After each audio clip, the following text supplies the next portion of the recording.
Hi, Capricorn. Welcome to your reading. Y'all, I, anyway, I'm not going to get into it because that's not for the collective. Welcome to your reading. Those of you that are new here, my name is Amber. Welcome. If you're returning, welcome back. Please don't forget to like, comment, share. Definitely subscribe. If you would like to book a personal reading, you can do that on my website. The link is down below in the description box, along with some other important information. I didn't say this in the other readings up until Aries, but members channel, the members side of this channel, I did soft launch. There is a video over there. There's going to be some more interesting stuff that comes through the member side of this channel, but I guess I would just throw it out there because people started to join even prior to me announcing it. So anyway, Capricorn, this is going to be a tower reading, okay? So the other thing too is I'm about to look at this astrological wheel and look at some of the influences that are going on with Capricorns. I did that in Pisces reading, so Pisces could be significant or you have that placement in your chart. I think I also did it in Leo reading. So you could be dealing with a Leo or you could have a significant placement of Leo in your chart. I do want to advise that I'm only going to look at this from the perspective of rising in Capricorn because it's the easiest for me to do. So if you do not have a rising in Capricorn, please take the messages however they resonate. If you want to book a natal chart reading, those are available in the store. Most of the time they're available. They're very in-depth. They take a lot of my time. So every now and then I do remove them from the store, but otherwise they're available. Okay, so again, I just want to remind you guys that I'm looking at this from a collective perspective from rising of Capricorn. Okay, so first off, Capricorn, for those of you that are rising in Capricorn, particularly, Pluto is still sitting in your sign. Which, you know, there are probably a lot of you guys that have experienced like some destructive type of occurrences over the last, like, I want to say year and a half. It could have been longer than that when Pluto was originally in Capricorn, and then I think that it went into Aquarius briefly before swinging back into Capricorn. Okay, so that timeline too could be of some sort of significance for some of you guys. 1, 2, on the cusp of your second house, you have Saturn sitting there, and it is particularly in a sextile position, which typically, like, it adds to allies with kind of like an empowering type of energy. Saturn, of course, is Capricorn's ruler. So whatever restrictions you're possibly like were experiencing, because it was retrograde up until the 4th of this month. It went direct. And so again, the delays, disruptions, karmic lessons, that sort of thing are going to start to move forward. Like, I don't want to say that you've been, I don't think Capricorn been confused about a fucking thing. Let me just throw that out there. But I do think that there are some people, like probably in your immediate environment or external to you, who may have been confused and or offended by your transformation because of Pluto in your first house. Okay, with Saturn there, Pluto and Saturn being in a sextile position to one another, whatever transformation you've undergone, it has brought karmic teachings to others, or in the very near future it will. 1, 2, 3, on the cusp of like your 3rd and your 4th house, which has to do with like immediate environment, colleagues, neighbors, friends, family, because the 4th house too is sitting here, like definitely heavy on family, background, anything that brings you comfort, stability, that sort of thing. Everything is still retrograde in that part of the chart. Okay, so again, like these karmic lessons, these karmic teachings, like constant breakthroughs that are happening, kind of like, it's like slow. How can I describe it? It's like a quantum leap. Yes, spirit, thank you. It's like the things that are happening, the epiphanies, the breakthroughs, revelations, and things that are happening in your 3rd house and in your 4th house. It's like a quantum leap. It's like going from 0 to 100 real quick. Especially, like I said, with Pluto and Saturn sitting on the first, like in the first and the second house, or in that cusp, and there's a sextile energy, like either restraining from responding to individuals, restraining from like communicating and or interacting with certain individuals, is teaching, or it is dishing out karma to those that are in your immediate environment and or are related through some sort of familial dynamic. Okay, so 3, 4, 5, 6, 7.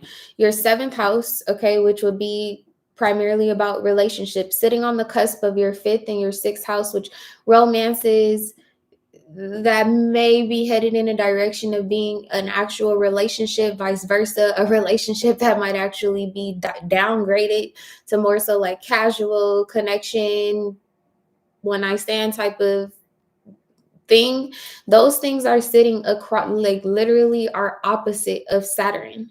So you will experience restrictions, either that or your partner, your lover, your whoever it is that you're dating, they're either experiencing some sort of restriction, they're experiencing you withdrawing your energy from them. These could also be people that you're not romantically involved with, but you have some sort of like connection, relationship, agreement, arrangement, something like that. Okay, something that's like diplomacy, right? Like you all are involved. Let's just keep it right there.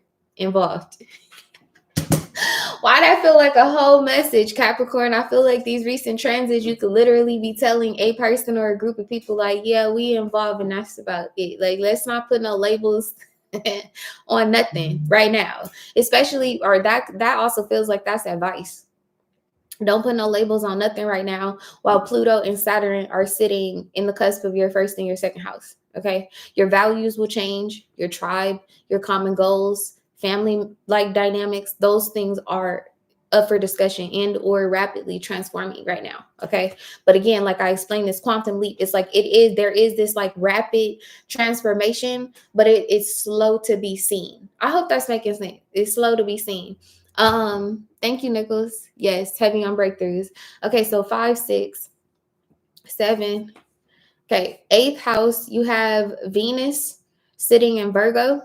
It's kind of like on the cusp. Again, this is for collective energy. So some of you guys, like, let me explain this. I feel like I need to explain it. You could be a rising in Capricorn in the lowest degrees. And if I look at your chart in Vedic astrology, you're technically a rising in Sagittarius. Because the difference, and I say this all the time, but I know that I possibly have some new watchers here. The difference between Western astrology and Vedic astrology is that one is based on the constellations of the sun and the stars, and the other one is based on the constellations of the moon. If I could like give you some sort of like metaphor or an analogy of the difference between Western and Vedic astrology, Western astrology is kind of like the geometry of the stars, whereas Vedic astrology is calculus of the stars. It's like the exact placement to the degree, to the minute, to the second that it's placed there. And so with that being said, like this Venus placement is kind of sitting like Leo-ish, Virgo-ish, but depending on what degrees you have your rising in, or your sun or your moon, it'll be different. Okay, so please just keep that in mind. But in a general sense, Venus is hanging out around your eighth house. The beauty in this, y'all, the beauty in this, I know Capricorn's gonna love to hear this. First off, the eighth house rules other people's money, debts, inheritances, investments, erotic capital, like those sort of things. Because you have Venus there, it's either the perfection of that and or like the beautification of that, or like, for example, like somebody could have inherited a home from a passed over loved one and the house was like all raggedy or out of shape or whatever. Having Venus placed in the eighth house right now, depending on the other aspects of your chart, it's kind of like aspecting the fourth house. This will be the year that you beautify that home that you inherited. Or somebody could have inherited something, but it was supposed to be like accessible and or released by a certain age. This would be the coming of that age when that inheritance is made available to you for eighth house, other people's money, that sort of thing. Either way, Okay, Venus is very much so a tangible sort of like energy. Taurus and Libra rule that is a very like Venusian type of like vibration. Like this could be a situation where like you went through some sort of body transformation with Pluto in the first house, and now you have the money, cash, resources, or whatever to go redo your whole fucking wardrobe. Like that's what this is giving. Okay, with this Venus in the 8th house. So anyway, moving right along, the 9th house is not really important because the moon is hanging out there, but the moon moves so fast it doesn't matter. It's not really going to impact you. 9, 10, 10. 1, 2, wait, let me just make sure. 1, 2, 3, 4, 5, 6, 7, 8, 9, 10. Hanging out between the 10th and the 11th house. So 10th is about reputation, job, legacy, your life purpose. It could be about marriage, the matriarch and the patriarch, people that you have children with, or kind of like a parenting type of dynamic, or a like husband wife sort of dynamic, regardless of gender. Okay, guys, like I don't mean to disrespect anybody, but that's the vibe of the 10th house. You have Mars there, you have the sun sitting there, and then you also have Mercury. So again, what I told you about Saturn aspecting your relationships, you're either going to hear about this or they're going to hear about it from you. Having Mars there, there's action, there's some sort of action that will be taken. Also, too, because the sun aspecting Mars in that particular position, this could be a situation where something was originally like secret or hidden. It will be illuminated with the sun there with Mars in a way that it encourages you or motivates you or the person that you're connected to take some sort of inspired action. Okay. And that's sitting there with Scorpio. So whatever the action is, whatever the like conversation is and or transformation, there is not going to be any going back, double backs, returns, U-turns. I'm telling y'all, this Pluto and this Saturn dynamic sitting there sextile, baby, they able to get their shit together messing with Capricorn. This is their last chance, period. Do keep in mind that because this is also happening on the cusp of your 11th house, which has to do with your tribe, people who you share common goals with. This could be a business partner. This could just be friends. Like y'all could be a part of book clubs. These are people who you like share hobbies with, or whatever the case may be. This could be sororities, fraternities. That's what's kind of like sits in the 11th house.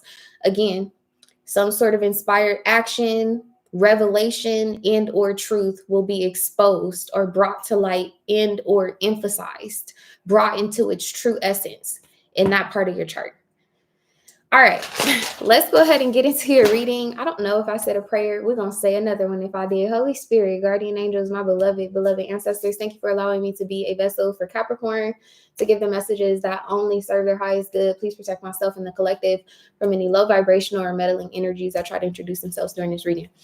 Let's get into it. I swear, y'all, I've been trying to take it easy, but how these planetary transits is set up, I'm just a vessel, okay?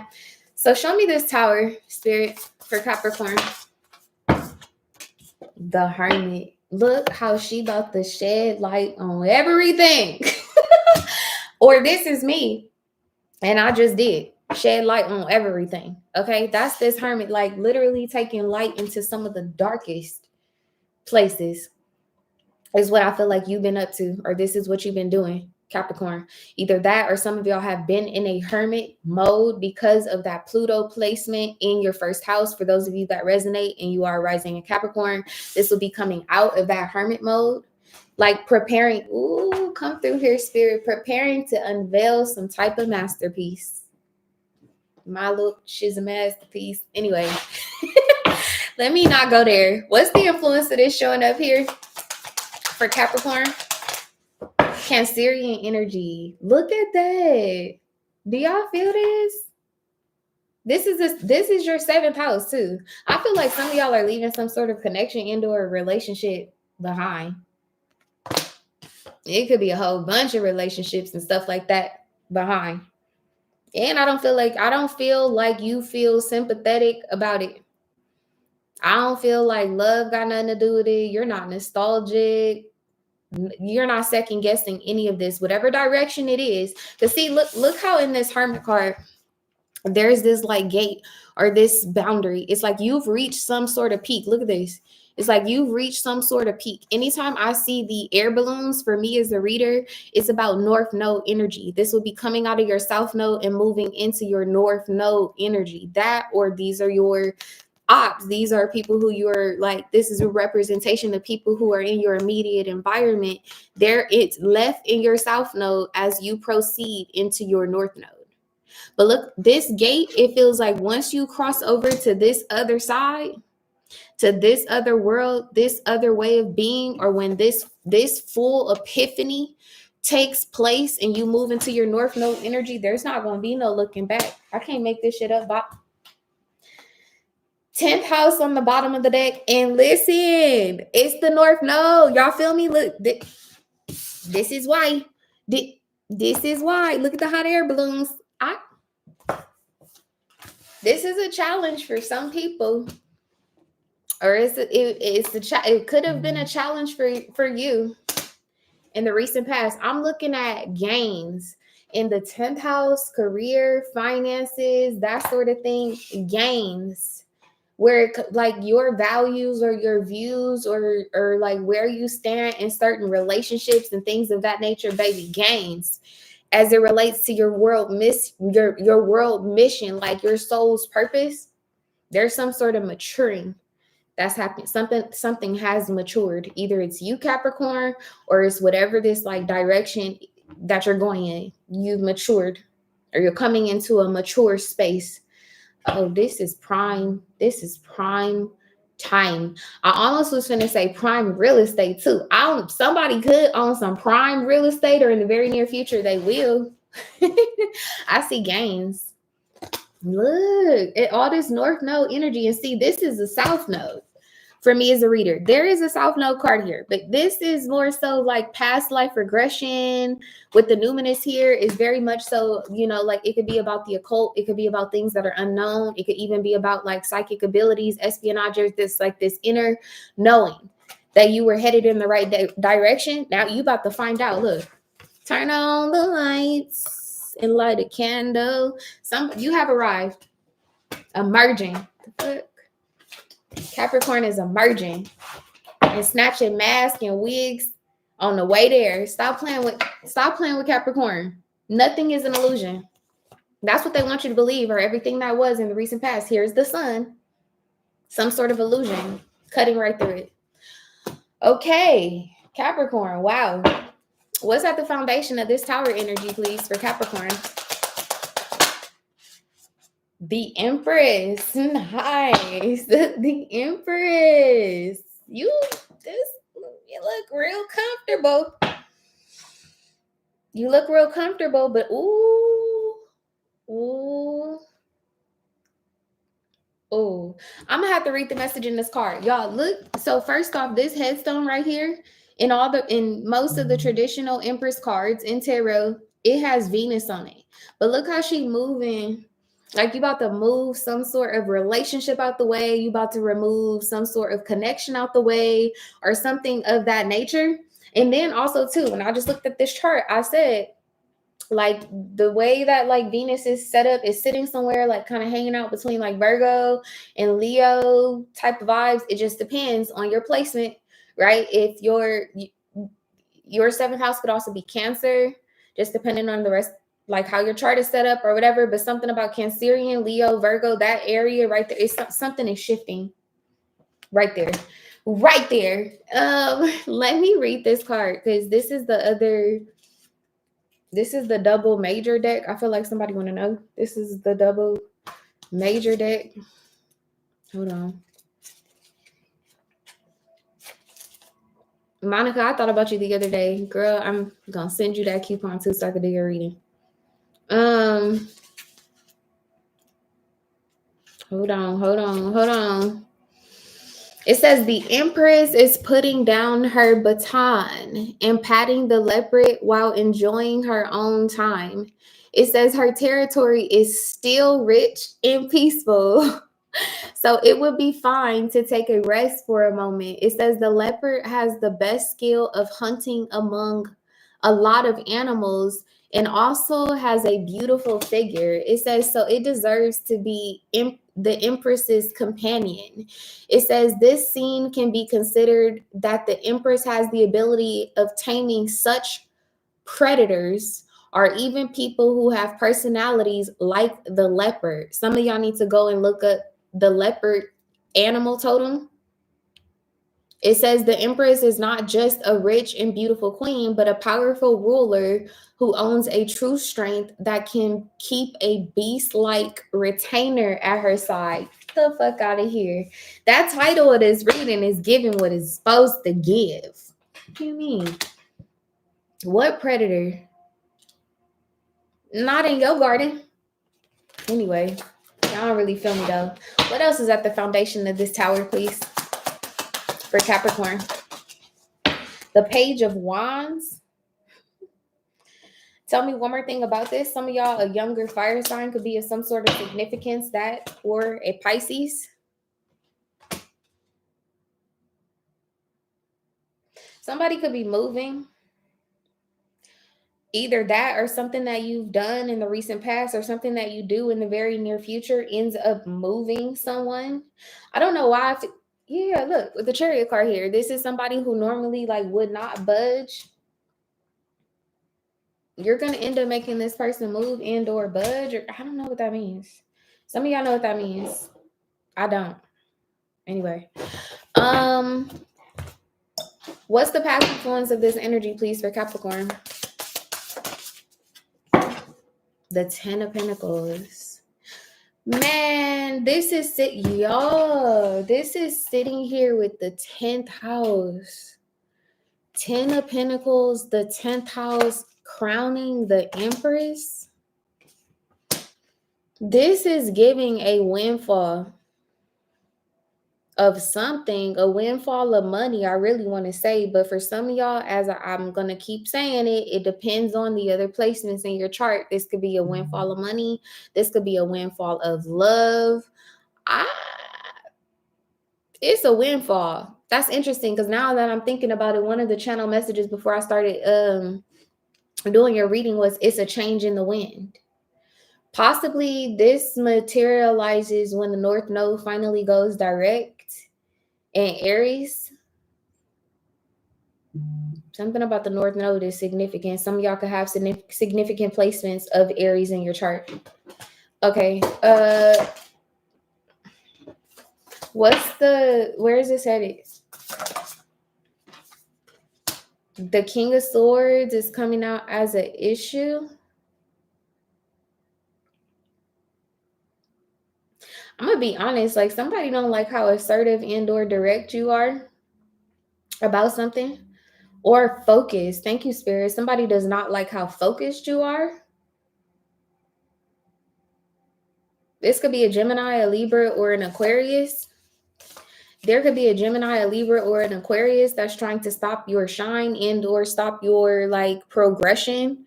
The Lovers here with the Chariot, you see what I'm saying? Like in this Empress card, when I'm asking what the foundation is, regardless of gender, it looks like you're pushing something aside.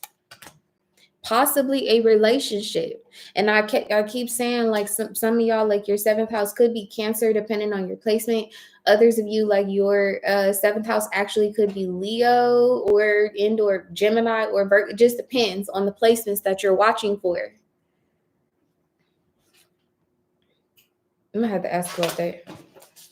This is giving a South Node, North Node energy though, because look at this Egyptian energy. This is a past life regression, like literally moving from the South Node or not letting past life karma hold you back anymore, not letting a past life, like a past relationship hold you back anymore or something of that nature, and moving towards the North Node. But do be mindful, like I said, it's the air sign, Gemini, Libra, or Aquarius. I don't like how fucking focused you are. That's too bad. They better stay out the way if they know what's good for them. That's what this energy is giving. Look, Wheel of Fortune, a change in the wind. I'm telling y'all, 6 of Pentacles on the top of the deck. 8th house. What? 8th house. I can make this up. I cannot make this up. What's the outcome? There's some sort of windfall. It's a fucking windfall of some sort of money or something. What's the outcome? What's crowning this? Tell me one more thing about what's crowning this. The North Node is crowning this. Because here go this triangular point again, this North Node energy, something about when the North Node changes position. This is Sun in Aries. For some of y'all, when the Sun is in Aries, this will materialize. For others of you, when the North Node moves direct and out of Aries, this will materialize. The Page of Wands, again, something's going to move really, really fast. But for right now, do know you're headed in the right direction. 10 of Cups and the 10 of Pentacles out here twice. This is a windfall of money. If you want to join the membership, Moni, it's in the description. It's in the description box. Tell me one more thing about this. The Sun. Beam me up, Scotty. All the way up. What the? I ain't never. And I'm telling y'all, some of y'all are going to be walking away from some sort of romance, a relationship, a connection, or something of that nature because you're headed towards the Sun. Okay. How does Capricorn view this Knight of Cups? They have something to say. The Hermit. You too elevated for this. You are too high. That's what I'm getting. Yeah, like this is somebody who want to possibly date you casually or something of that nature. What? I don't know why. You thinking about getting in a relationship with somebody, high school sweetheart. This is giving prenuptial agreements. With this King of Swords here coming out as an issue. I'm telling you, like they don't like how like direct you are. No, sign this prenup though. Somebody know exactly where their life is headed. And there's somebody in the external too that knows. They know where this is going. Tell me one more thing about how death. This gotta end. This Knight of Cups, this romance or something like that with whoever this is, no. It's a no. It's a no for me. It's a no. Yeah, this is something that's going to end. Peak. You at your peak with this situation. And they already know. You already know. They already know. This can't move. This romance. I don't know what the fuck this is. Who this is, rather. I don't know who this is, but they can't go. They can't go. Capricorn, they cannot go. What is seventh house? I don't understand. The seventh house is it's a part of your natal chart. When you were born, like the planets are scattered around, the constellations are around the sky. Your seventh house is where relationships are affected. So go and look up your natal chart, Diego Allen. Go look up your natal chart. Go see what's placed in your seventh house and go watch that reading. That's going to give you some clarity. Okay, tell me about the Chariot here with the Lovers. Self-indulgent. They cannot go. They can't go. Look how you separating from this person. Because see, this person is okay, for somebody, probably for a lot of y'all too. The person that I'm picking up on that can't go, they have a moon placement that matches your south node. That's hella specific, but that's what I see here. Like if you have a south node in Pisces, this person is a moon in Pisces. If you have a south node in Sagittarius, this person is a moon in Sagittarius. That's how you would know. That's why they're stuck in this south node energy, or that's why like you've had some sort of emotional attachment to them in the past, but no longer. With Cancerian, that's what you're no longer nostalgic. This person no longer like you're not going to be emotionally available for this person anymore. Some of y'all will be because you're going to be stuck in a cycle, but I'm telling you, you have an option. I'm seeing a windfall of money. I'm seeing fame, notoriety. I'm seeing hell of achievements here. But I see somebody from your past, or I see somebody from your past life approaching. They can go. It's not enough room. This is a narrow road that you're about to embark upon. Any other messages, please, for Capricorn? Heart with a key. Welcoming love. It says meeting the one. Open your heart or getting together and perfect. By mind you, this is sitting here with the 8 of Cups. And I say you're headed to the sun. Something that brings you happiness. This could also be someone you already know. You have missed opportunity here on the bottom of the deck. Why? In separation. This could be someone who you already know that you're headed towards. The person that you're separating from could also know who this is that you're heading towards. Why? Because the grass is fucking greener on the other side. Yeah, look, unconditionally loving. This says go for it. And physical intimacy here. Listen. High vibes. Capricorn. Okay, let me pick this up. Let's get some clarity. Let me pick this up because this is a lot going on. It's a lot going on in y'all charts. Anyway, so let me pick this up. Whew. I don't know why these readings is like this right now.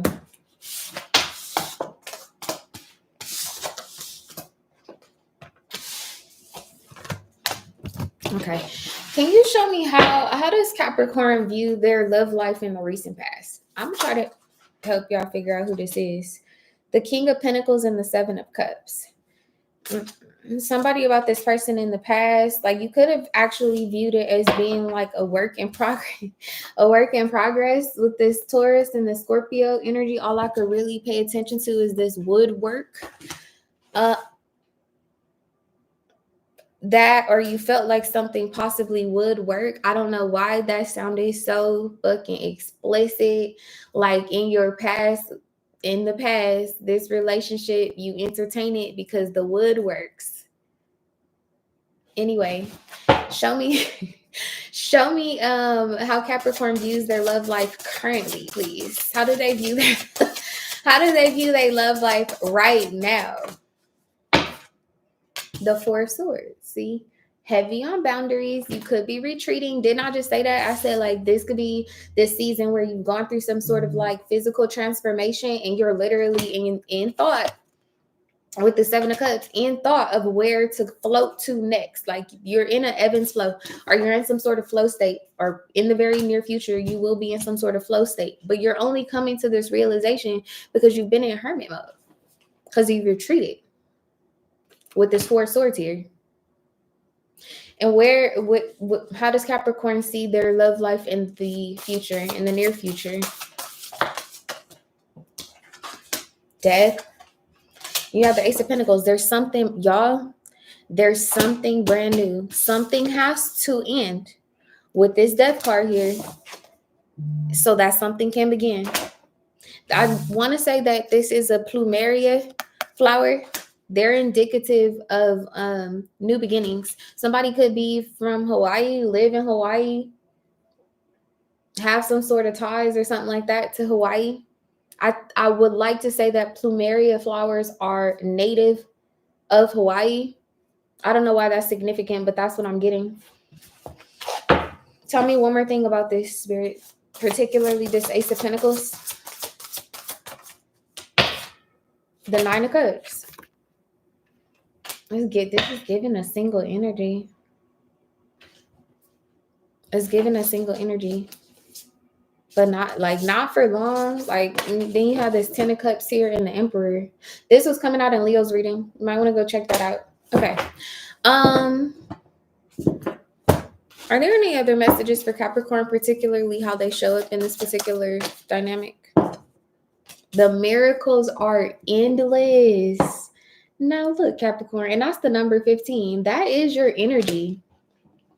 Capricorn, your vibration is very, very high. I won't have nothing to do with none of these people. Look, all them. I ain't playing. Cat spirit, claim your independence. Okay. And then this is the number 13. So again, there's some sort of ending, or there's some sort of transformation. That's what this looks like too. I don't know why, but like with these butterflies on her lower like abdomen or whatever, somebody could have had some body work done or something, or in the very near future will, or this is a physical transformation. And tell me about this Emperor energy, because I don't know. I'm not really feeling the vibes. No, they play too much. Fuck that. Sandpiper spirit, be playful. They play too much. This is the one from the recent past, not as you thought that it, you either thought that it would work or the wood works. But that's about it. They play too many games. They need to separate from them.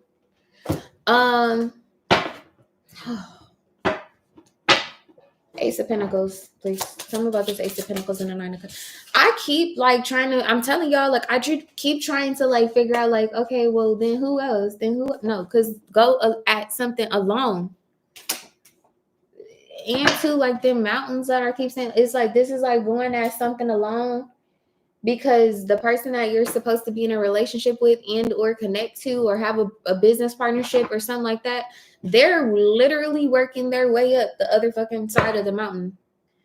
You're gonna run into somebody at your peak or at your prime time, or for some of y'all, that's literally where we at right now, prime time. All right, Capricorn, I'm gonna leave it at that. That's your reading. Yeah, look, keep going and don't stop. Can't stop, won't stop. Capricorn, I hope this brought y'all love, light, and clarity. I'm gonna see y'all in the next one. Bye.